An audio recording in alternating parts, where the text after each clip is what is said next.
कुंकू लावलं जातं त्याच्यावरती ऐका, जसं देवाला दिवा लावून पूजलं जातं तसं त्याला पूजलं जातं. ऐका, त्याच्या पुढे जसं देवाला नैवेद्य ठेवला जातो तसं त्याच्या समोर नैवेद्य ठेवला जातो. आणि जसं देवाच्या समोर डोकं टेकून आपण नतमस्तक होतो तसंच त्या लोखंडाच्या अवजाराच्या समोर डोकं टेकून आपण नतमस्तक होतो. अशी लोखंडाच्या समोर डोकं टेकून नतमस्तक होणारी संस्कृती जगाच्या पाठीवरती एक आहे आणि तिचं संस्कृतीचं नाव भारतीय संस्कृती आहे.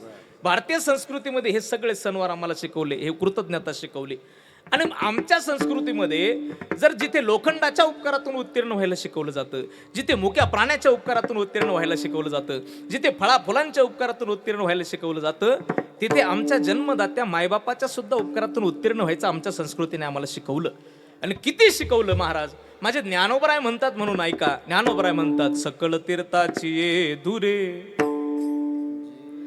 जिये का माता पितरे तया सेवे सिकीर शरीरे लोन कीजे